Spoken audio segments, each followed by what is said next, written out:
I've had a rough week.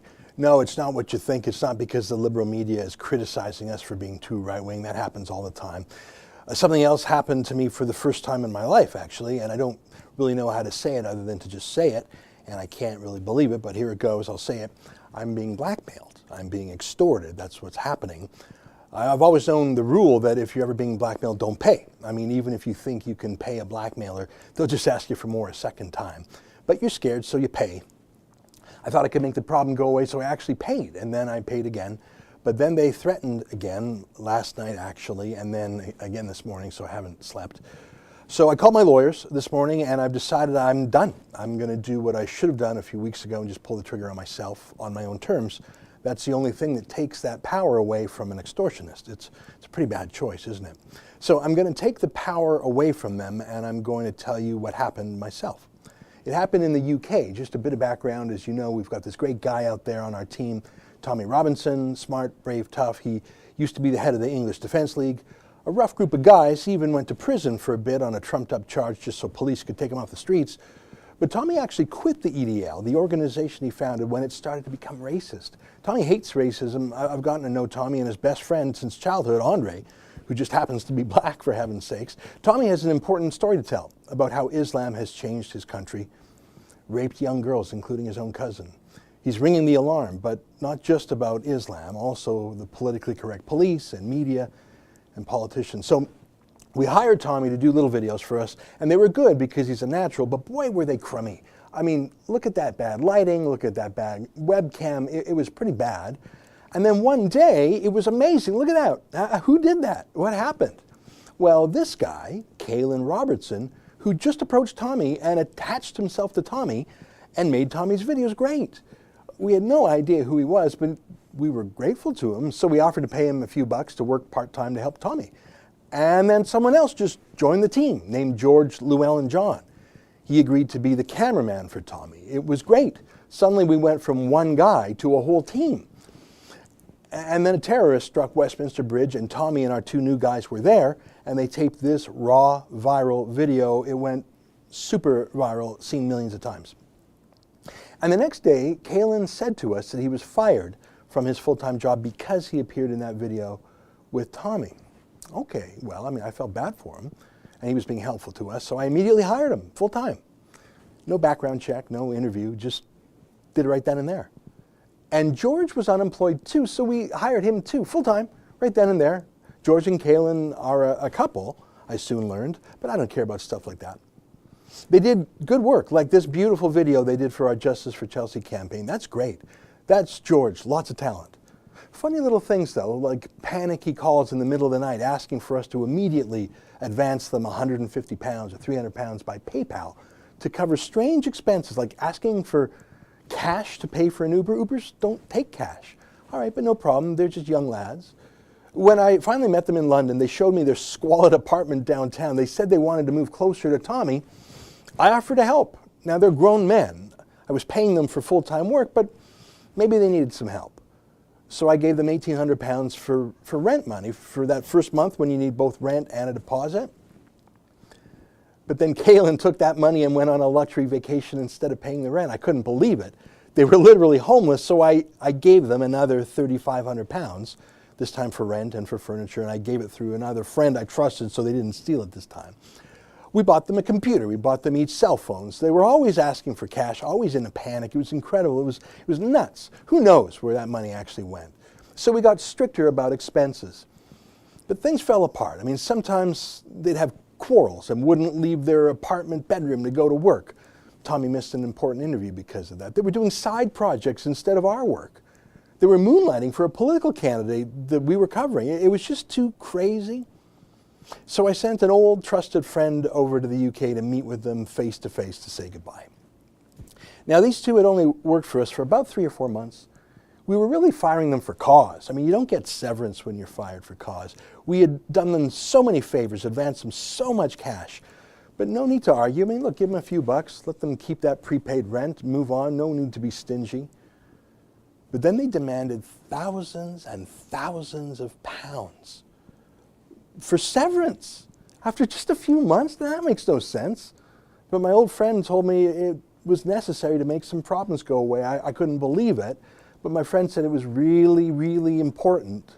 Right, so I grumbled my approval, and then when I got a copy of the signed severance deal sent to me from the UK, it was even more than was agreed to. Look at those handwritten additions, and then they phoned us up asking for even more once it was signed. It was nuts. By now they were demanding more than 6 months severance for just a few months' work. Remember, they're a couple, so really more than a year's pay?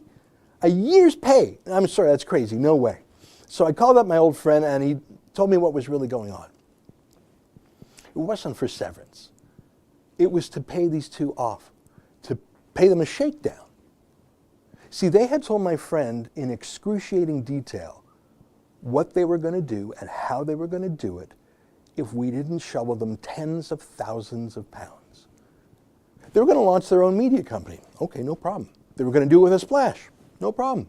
And they were going to say they were going to break away from the rebel and be truly independent. All right, no problem. But this was the key part of the threat. They were going to claim that they left us because we were unethical, not because we fired them. They were going to publicly allege that we were stealing money from our viewers somehow, that we were stealing money from charities somehow, or other things we crowdfund. It was a complete lie.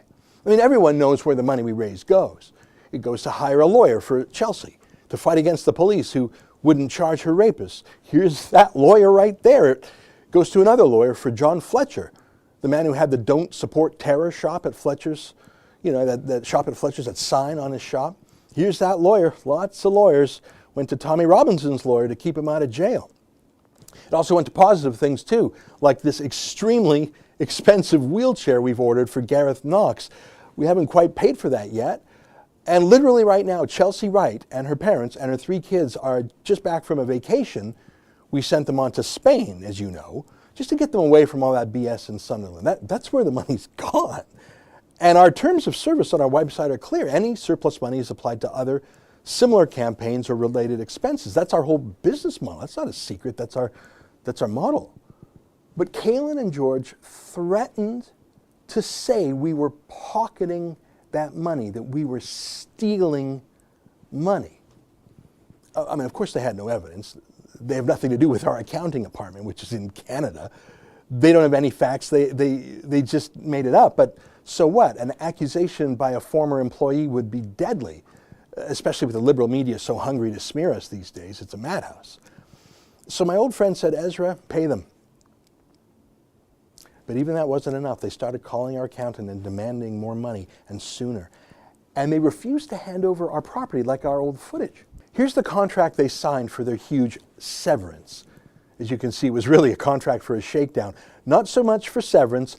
Most of the terms there were a contract to shut them up, to stop them from lying. But they immediately broke the contract, and now they weren't just threatening me or my friend.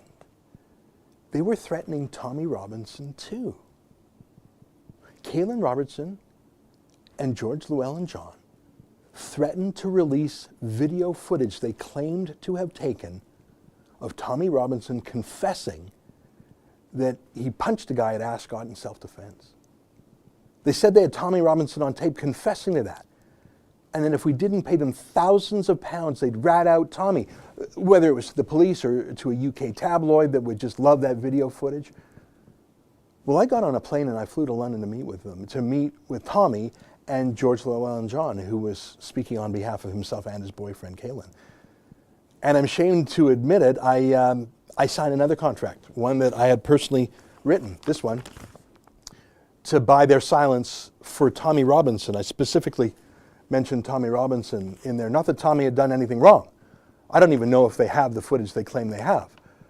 But even the allegation coming from these two would be credible enough that every tabloid in the country would say Tommy was a criminal. And if they were threatening to report Tommy for an actual crime, well, I don't know, maybe Tommy would go back to prison. So this was a double extortion. Extorting me by threatening to say I'm pocketing money that's supposed to go to other places, that's a lie. And threatening Tommy with extortion by threatening him with possible jail. Again, I have no idea what kind of footage they stole from us. I don't know what they have. So I'm sorry, I paid it again. I actually paid this. Here's the contract I personally took to the UK to pay them off. I put in some money and Tommy put in some money, and we got them to sign the contract. All right, but then today, this morning, we learned that they were proceeding with the extortion anyways. They were going to do all the things they said they wouldn't do if we paid them. Or maybe we'd have to pay them again. I phoned Tommy up. He immediately called George and Caolan, but they were adamant. They were going to do it. In fact, Tommy learned that the two of them had secretly recorded our conversation when I went there to agree to the payoff. They were recording that. Even while they were blackmailing once, they were setting up the next blackmail with a recording. I know this sounds so insane, but they were doing it. They secretly recorded me trying to talk them out of it, trying to reason them out of it, trying to negotiate them out of it, even threatening to sue them if they extorted me. I brought a copy of a lawsuit from Canada that I'd once filed, and I said, I'll do it to you. They recorded everything we said, everything they said, as they tried to wring more money out of us. You know what? I'm sorry, enough. Sorry, it's enough. It's not just that we can't afford it. We're a small company. We rely on donations. And frankly, you want to talk about ethics, it would be unethical to use our viewers' money that was given to us to build the company to pay off blackmail. So what do you do? Well, I called up my lawyers in the UK and I asked them. 3 of them got together on the phone. They've given me lots of advice. Some of it is private that I won't share with you, like the right way to report extortion to police. Some of it is public advice, like if you're being blackmailed, tell on yourself first. You say what I've said.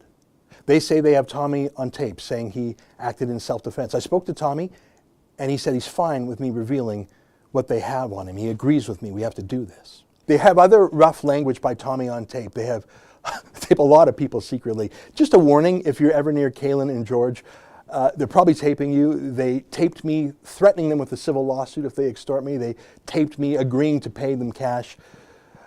That's the facts. I'm embarrassed, but you know what? There's no more bullets left in their gun. No more money for you, Caolan Robertson and George Llewelyn John. No more money.